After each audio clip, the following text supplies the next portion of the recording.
Merhabalar, kanalıma hoş geldiniz arkadaşlar. Filiz ben. Bu videomda bir önceki videoda anlattığım gibi yine kolaylıkla örebileceğiniz bir bebek yeleği yapımı anlatıyorum. Yine ortak bir model. Bir öncekini kız bebeğe uyarladım. Bunu da erkek bebek için bu tonlarda hazırladım ve soldan düğmesini açtım. Dediğim gibi ortak bir model olduğu için siz hem kıza hem erkek bebeğe uygulayabilirsiniz. Modelimizin sayıları 1-1,5 yaşa uygun. Model için bir yumak ip yeterli oluyor. 4 adet de düğme gerekli. Şiş numaram 375. Modele yaka kısmından başlıyoruz. Bu kısımlarda güzel bir ve de kolay örgü modeli yapıyoruz. Diğer kısımlar düz örgü, ters örgü ve haroşadan oluşuyor. Ölçülerimiz ise boy 33, roba 15, en 27. Şöyle bir de yaka genişliğine bakalım. Bu kısımda yine 14 santim kadar kol genişliğimiz, 10 santim. Ölçülerde bu şekilde. Yeleğimizin arkası da bu şekilde. Yapımına geçmeden önce sizlerden ricam videomu beğenip kanalıma abone olarak destek vermeyi unutmayın arkadaşlar. Yorum bölümüne de model ile ilgili tüm yorumlarınızı bırakabilirsiniz.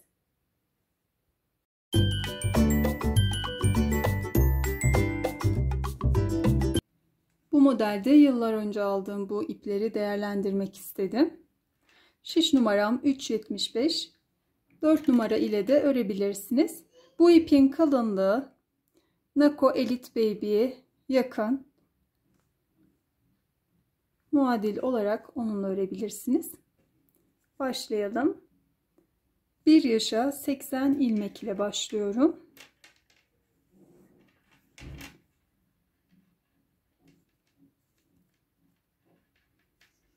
Klasik ilmek atma tekniği ile ilmeklerimi atıyorum.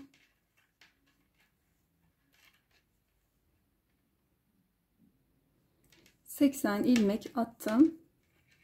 Şimdi tüm ilmeklerimi haroşa örmeye başlıyorum.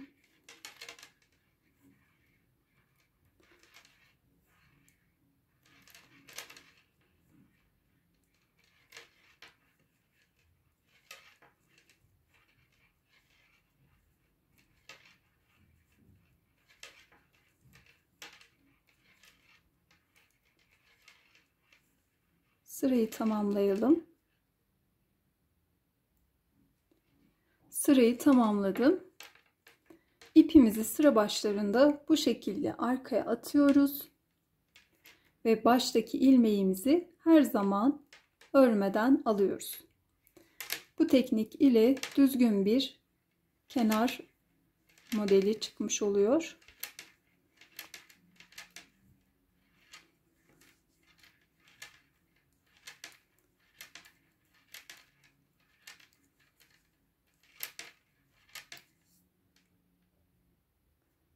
Tekrar sırayı tamamladım. Buradaki işlemi bir kez daha göstermek istiyorum. Sıra başında ipimizi arkaya atıyoruz ve baştaki ilmeğimizi örmeden alıyoruz. İlmek attıktan sonra ön yüzde birinci haroşa çizgimiz oluştu. 3'e tamamlayalım. 3 haroşa çizgisine ulaşıncaya dök ördüm. 1, 2, 3, 4, 5 sıra örmüşüm toplamda. Şimdi bu sırada ilk iliğimizi açıyoruz ve ayrımlarımızı yapıyoruz. Ben bunu erkek bebeğe uygulayacağım için sol taraftan düğmesini açıyorum. Bu ortak bir model olduğu için siz isterseniz kız bebek için de örebilirsiniz. Onun için de sıra sonunda sağ taraftan iliğinizi açabilirsiniz.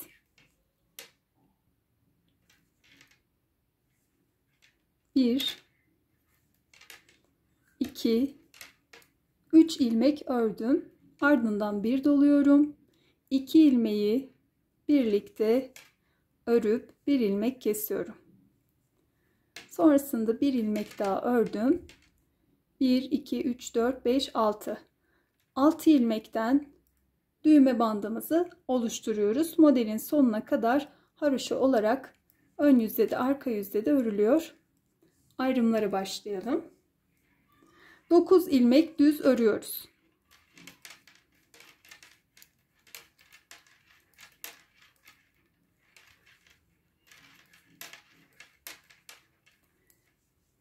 Sol ön için 9 ilmek düz ördüm. Artırma kısmına geldik. Bir doluyoruz. Artırma kısmı da 2 ilmekten oluşuyor. Bu 2 ilmeği düz örüyoruz. Düz ördüğümüz bu her 2 ilmeğin de yan taraflarından dolayarak artırıyoruz. Sağ tarafından doladık. 2 düz ilmek ördük. Tekrar doladık. Kol ayrımına geldik.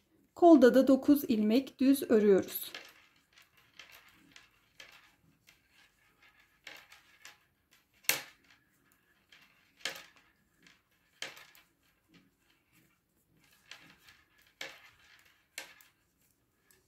Evet, şöyle bir bakayım. 9 ilmek ördük.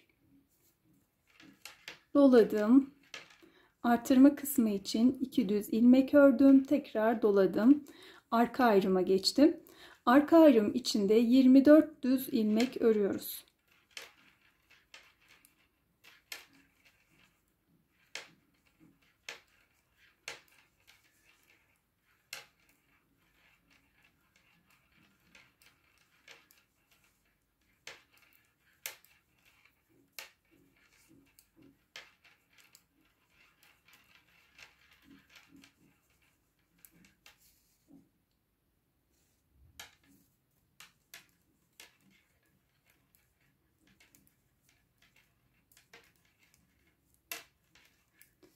...24 ilmeği düz ördüm. Tekrar artırma kısmına geldim. Bir doladım. 2 düz ilmek ördüm. Tekrar doladım. Kol ayrımı için 9 düz ilmek örüyorum.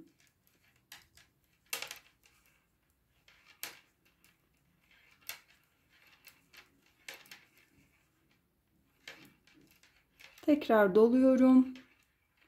2 artırma ilmeği ördüm düz. Tekrar doladım. Şimdi sağ ön için 9 düz ilmek örüyorum.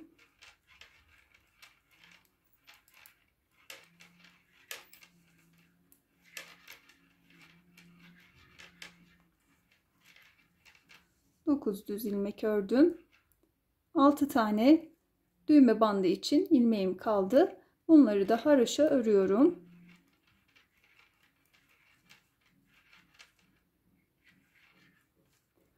Sırayı tamamlamış oluyorum. Arka yüze geçtiğimizde ise her iki uçtaki 6'şar ilmekten oluşan düğme bandını yine haroşa örüyoruz. Ortadaki tüm ilmekleri ters örgü yapıyoruz.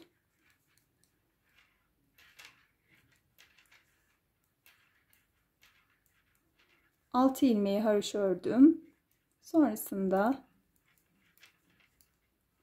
ilmeklerimi ters örerek devam ediyorum. Dolayarak artırmış olduğum ilmeği de yine aynı şekilde ters ördüm.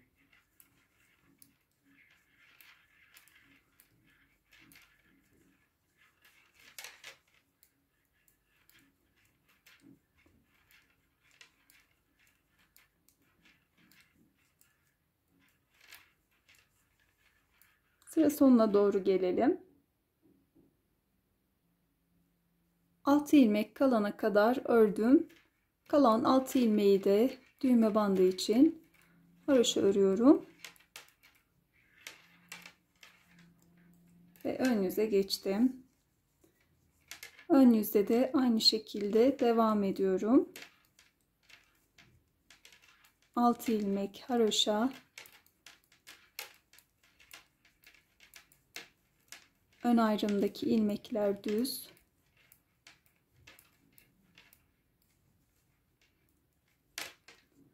Ve 2 artırma ilmeğine geldim. Şimdi şöyle yapıyoruz. Burada 9 ilmeği örerek geldik. Bir doluyoruz. Bir önceki arttırmış olduğumuz ilmeğin hemen öncesinde. Yani 2 idi. 1, 2, 3, 4 ilmek oldu bu kısım. Doladım. Bu 4 ilmeği ördüm. Sonrasında doladım. Tekrar devam ediyorum. Bu şekilde. Şimdi tam görünmüyor artırma modelimiz. Birkaç sıra ilerledikten sonra tam görünecek. Kol ayrımdaki 9 ilmeği ördüm.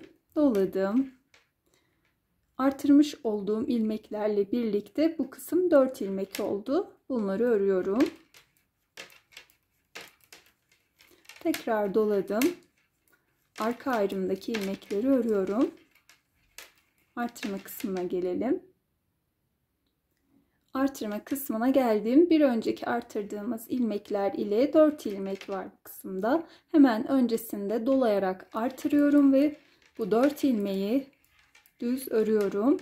Tekrar doladım ve örgüme devam ediyorum.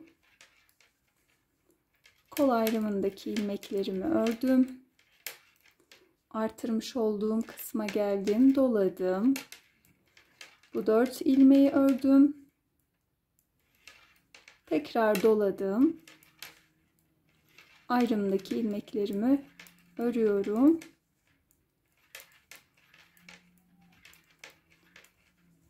Düğme bandında örüp sırayı tamamlamış oluyorum. Yine aynı şekilde bir önceki ters sırada ördüğümüz gibi her iki 6 ilmek düğme bandı haroşa olarak devam ediyor. Orta kısımdaki ilmeklerimiz de ters örgü. Arka yüzü örüp ön yüze geçtim. 6 ilmeğimi haroşa örüyorum. Düğme bandı için.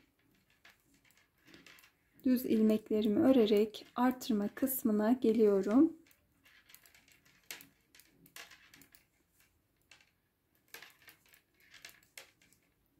Burada 2 tane artırmamız var. Bunları örüyoruz. 1, 2.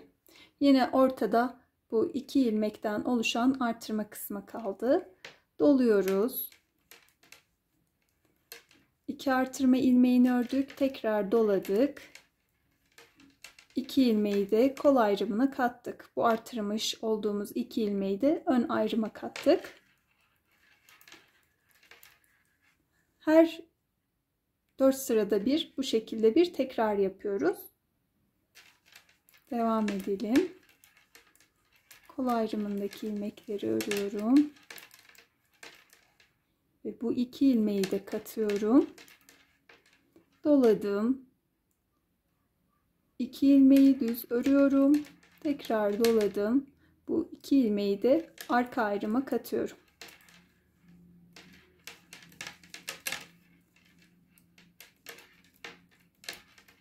Bu sırayı tamamlayalım.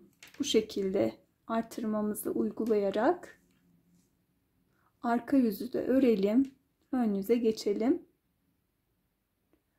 Ön yüzü tamamladım. Arka sırayı da örüp tekrar ön yüzde artırma kısmına geldim.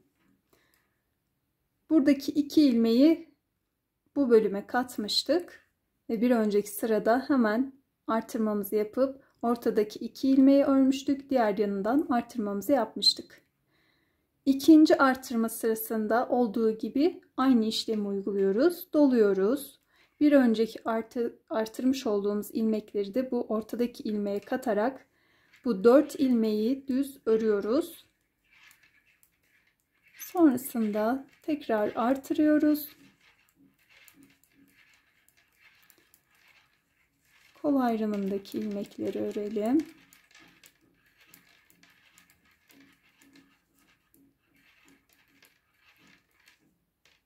Artırma kısmına geldim. Doladım ve bir önceki artırmış olduğum ilmekleri de katarak 4 ilmeği örüyorum. Tekrar doluyorum. Artırmalarımız roba bitene kadar bu şekilde devam ediyor. Arka yüzü örüyoruz. Tekrar ön yüze geldiğimizde artırma kısmında bu 2 ilmeği buradaki ayrımlara katıyoruz. Sonrasında dolayıp bu ortadaki 2 düz ilmeği örüyoruz. Tekrar diğer yanından dolayıp artırmamızı bu şekilde tekrardan kurmuş oluyoruz. Ön yüzdeki ikinci sırasına geldiğimizde artırmamızı yapıyoruz.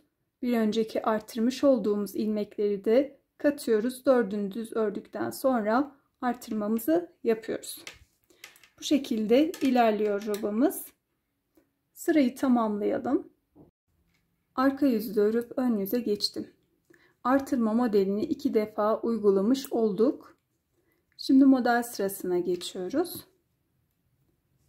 Artırma modelini 2 defa uyguladıktan sonra tekrarlıyoruz yapacağımız modeli.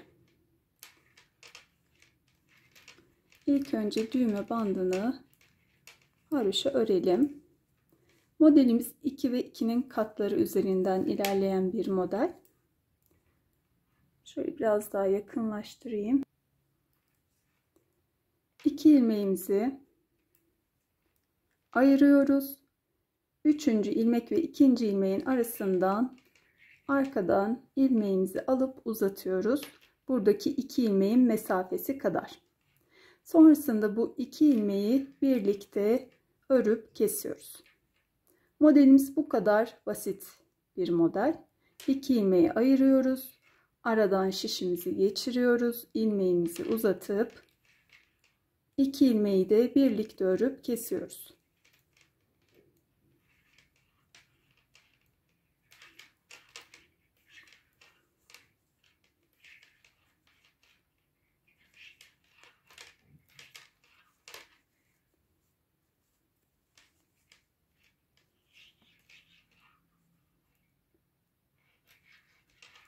Model 2 sıra uygulanıyor. Ön yüzde ve arka yüzde.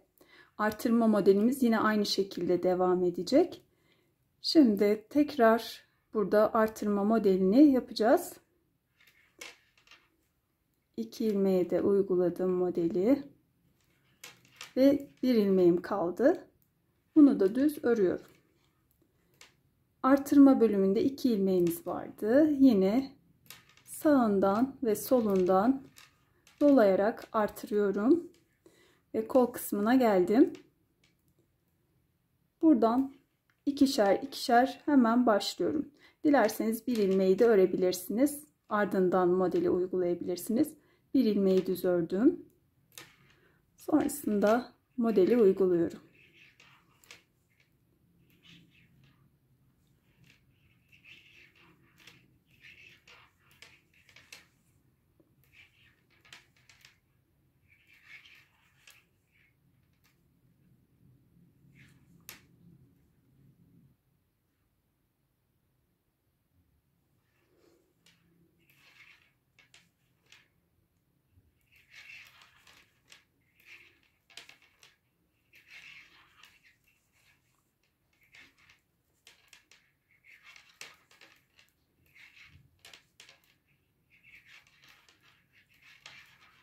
Ve bir ilmeğim kaldı. Pardon, 2 ilmeğim kalmış.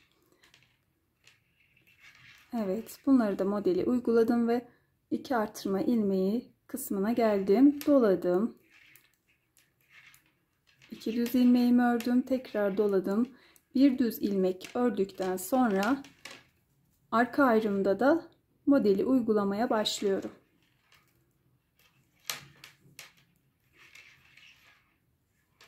Arttırma kısmına doğru gelelim.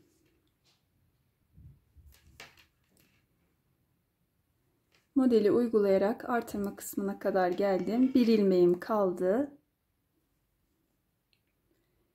Ardından bir doluyorum. 2 artırma ilmeğini örüyorum. Tekrar doladım. Bir ilmek ördüm. Ve kol kısmında modeli uyguluyorum.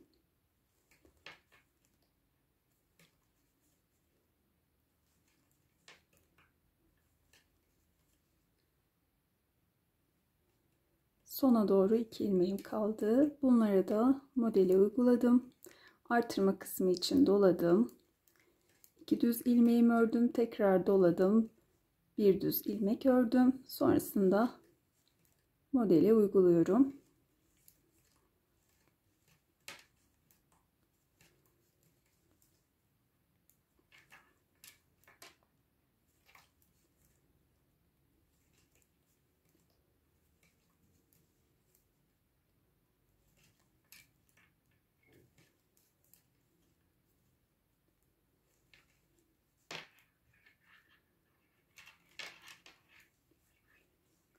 Modelin ilk sırası tamamlandı. Düğme bandımızı da örelim.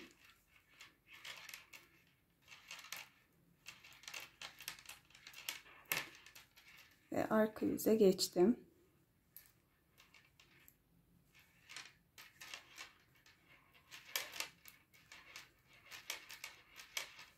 Düğme bandını ördüm. Bakın ikişer ikişer ilmeklerimiz ayrılmış durumda. Öndeki modelin aynısını uyguluyoruz. Teknik aynı. Burada 2 ilmek arasından ilmeğimizi aldık ve bu 2 ilmeği birlikte ördük.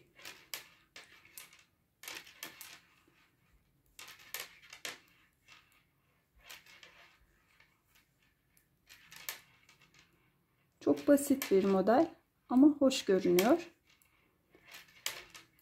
Güzel bir model aynı zamanda. Evet. Burada tek kalan ilmeğimiz var. Bunu ters örüyoruz. Artırma ilmeklerimizi ters örüyoruz. Sonrasında ikişer ilmeklere geldiğimizde modelimizi uyguluyoruz.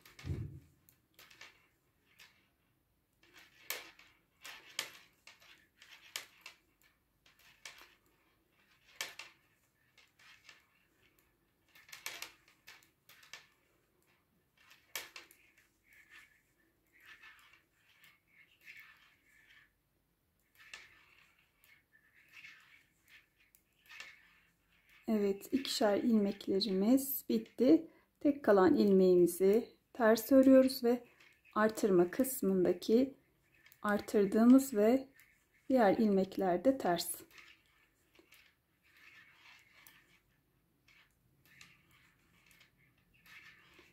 Arka yüzde bu şekilde örülüyor. Tamamlayalım. Ön yüze geçelim. Arka yüzü tamamladım. Ve modelimiz ortaya çıktı. Bu şekilde görünüyor. Şimdi düz olarak devam ettiğimizde iyice ortaya çıkar. Çok hoş bir model. Farklı. Düz örerek yine 2 artırma modeli uyguladıktan sonra tekrar bir model uygulayacağız. Şimdi tüm ilmeklerimizi düz örelim. Bu kısımda haroşa örgümüz düğme bandı için aynı şekilde devam ediyor.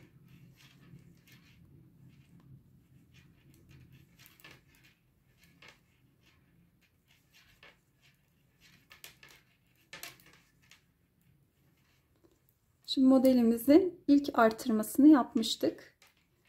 Bunları da ekleyince bu orta kısım 4 ilmek oluyordu. Doladım. 4 ilmeğimi örüyorum. Tekrar doladım. Modele devam ediyorum.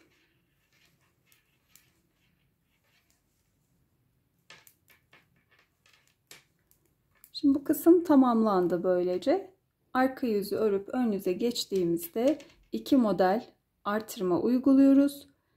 3. artırma sırasında da burada yapmış olduğumuz gibi bu modeli uyguluyoruz. Bu şekilde örgümüzü ve robamızı ilerletelim. Devam edelim arkadaşlar. Modelin robasını ilerlettim. 2 artırma modelinden sonra buradaki modelimizi tekrarlıyorduk. İlk uygulamış olduğumuz modelden sonra artırma modelini 2 defa uyguladım ve ikinci kez modeli ördüm. Sonrasında bir artırma modeli uyguladım. Onu tamamladıktan sonra ikinciye geçtim. İlk artırma sırasını ördüm ve bu kısımda kaldım. Şimdi arka yüzü ördüğümüzde kol ayrımlarında haroşa başlatıyoruz. Arka yüzde başlatacağım ben. Şimdi şurada kaç artırma modeli örmüşüm ona bir bakalım. 1, 2, 3, 4, 5, 6, 7. 8'incinin de ilk sırasını örmüşüm.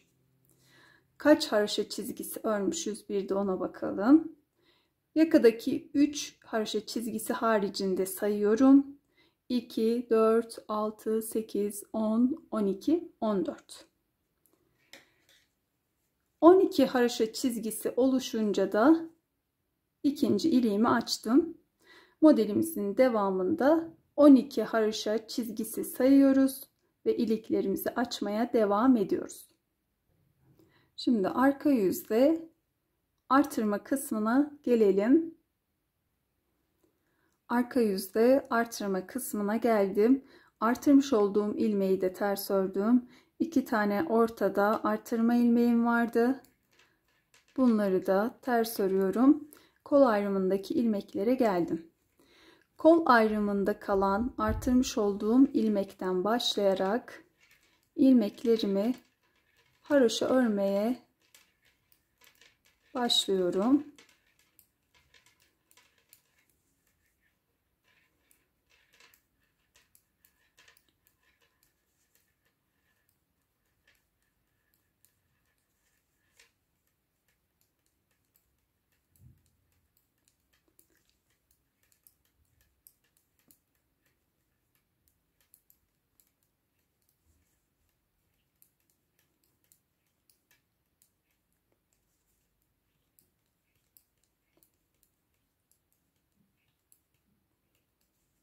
Evet, artırmış olduğum bu kısımdaki ilmeğe de geldim. Bunu da haroşa ördüm. 2 artırma ilmeğim. Bunları da ters örüyorum ve arka ayrımdaki ilmeklerimi de ters örüyorum. Şöyle çevirdiğimde ön yüzde ilk haroşa çizgim oluştu kol ayrımında. Şöyle bir de kaç ilmek kol ayrımı sayalım. Bu 2 artırma ilmeğinden hariç 2, 4, 6, 8, 10, 12, 14, 16, 18, 20, 22, 24, 26, 28, 30, 32, 34, 36, 38, 39. 2 artırma ilmeği de bu kısımdan hariç.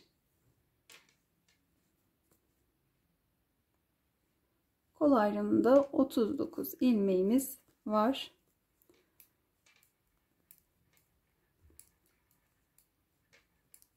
Şimdi bu haroşa kısım bitene kadar, yani robamız bitene kadar artırmalara devam ediyoruz. Yani 39 ilmekle kalmayacak burası. 2 defa daha artırmamız olacak.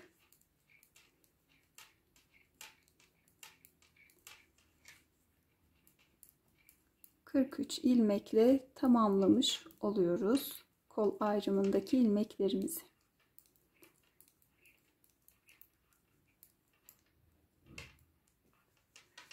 Evet.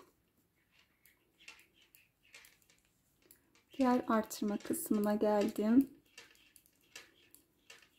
Gelmeye çalışıyorum.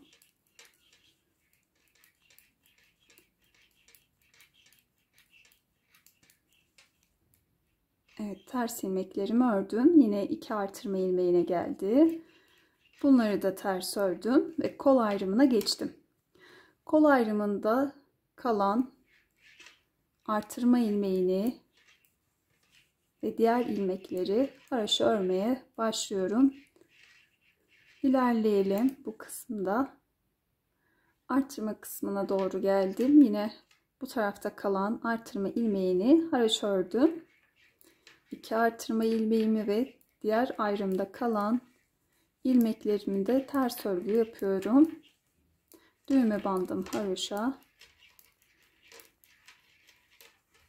Bu sırayı tamamlayalım. Ön yüzde yine artırma kısmına gelelim.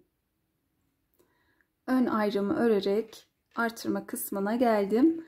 Buradaki artırma sırasında ikinci sırası, pardon, artırma bölümünün doladım. Yine bu 4 ilmeği örüyorum. Tekrar doladım. Kol ayrımındaki ilmeklerimi haroşa örüyorum.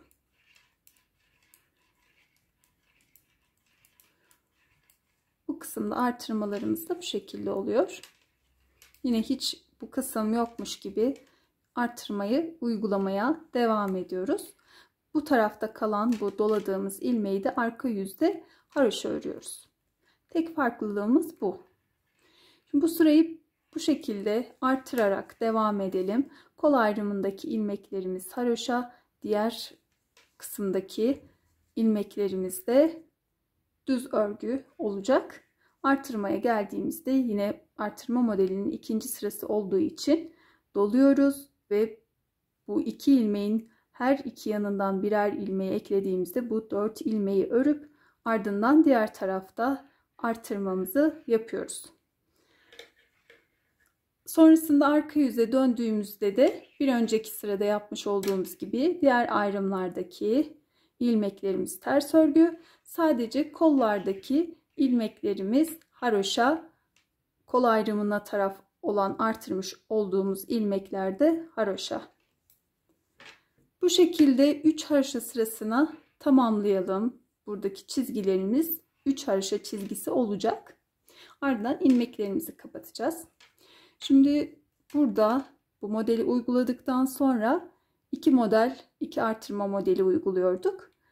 Arka yüzü de örüp geldiğimizde, ön yüze geçtiğimizde burada 2 model sıramız tamamlanmış oluyor. Yani 3.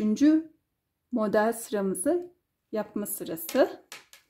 Ön yüze geldiğimizde modelimizi sadece ön, arka ve diğer ön ayrımda uyguluyoruz. Tekrar arka yüzde de modelimizi aynı şekilde uyguluyoruz. 2 sıradan oluşuyordu. Ön yüze geçelim bu şekilde. Modelimize devam edelim. Örgümü ilerlettim. Koldaki ilmekler 3 haroşa çizgisi oldu. Ön yüzdeyim.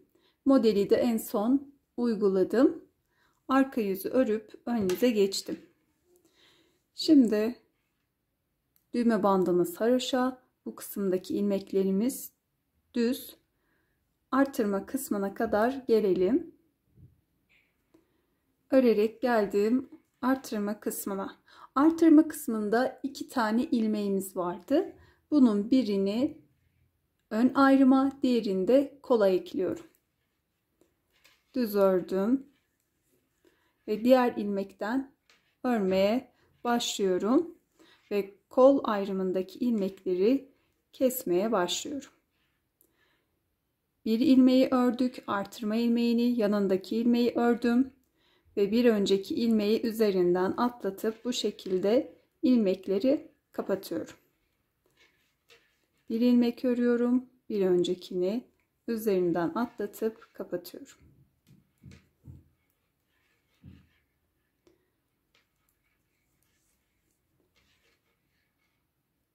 Bu şekilde ilmeklerimizi kapatalım. Artırma kısmına gelelim.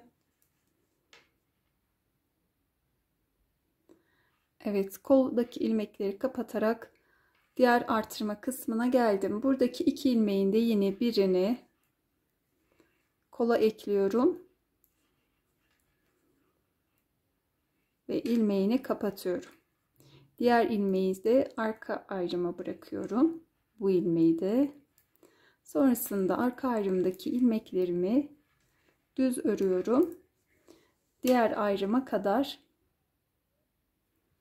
Diğer kol ayrımına geldim. Buradaki artırma ilmeklerinde yine birini arka ayrıma bıraktım. Diğerini ise kola.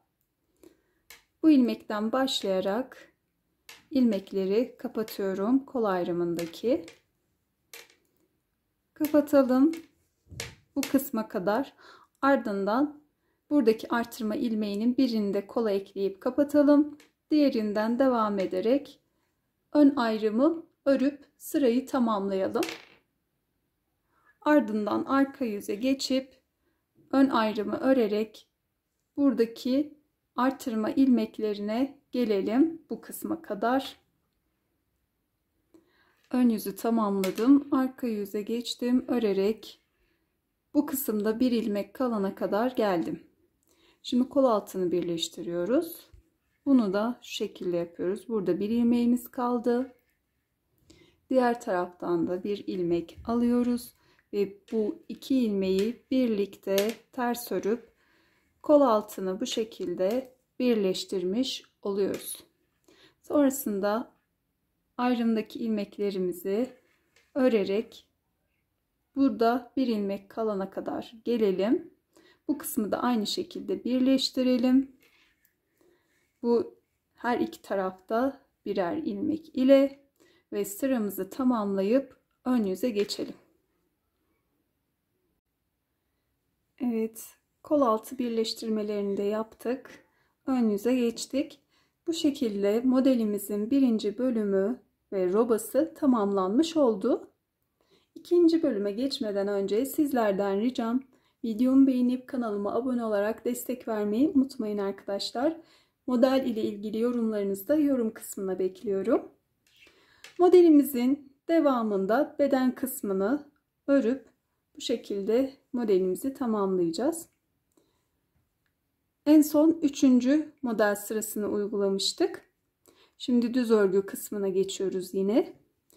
Düz örgü kısmına da 2, 4, 6, 8, 10 sıra örüyoruz. Ön yüzde düz, arka yüzde ters örerek ardından ön yüzde ve arka yüzde modelimizi 2 sıra uyguluyoruz. Sonrasında yine aynı şekilde bir 10 sıra örüp tekrarlayarak devam ediyoruz.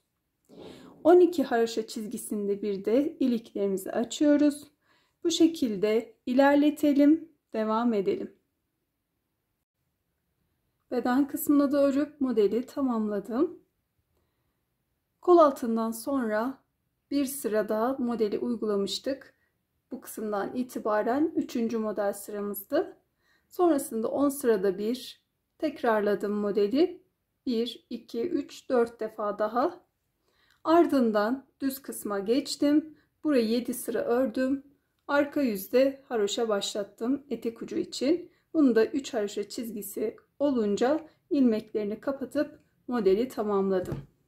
12 haroşa sırasında bir de ilikleri açtım. Toplamda 4 tane iliğimiz oldu. Modelimiz rahatlıkla 1-1,5 yaşa kadar kullanılabilir bir model oldu. Benimle birlikte bu modeli deneyen herkese teşekkür ederim. Videomu beğenip kanalıma abone olmayı unutmayın arkadaşlar. Bir sonraki modelde görüşene dek sevgiyle kalın.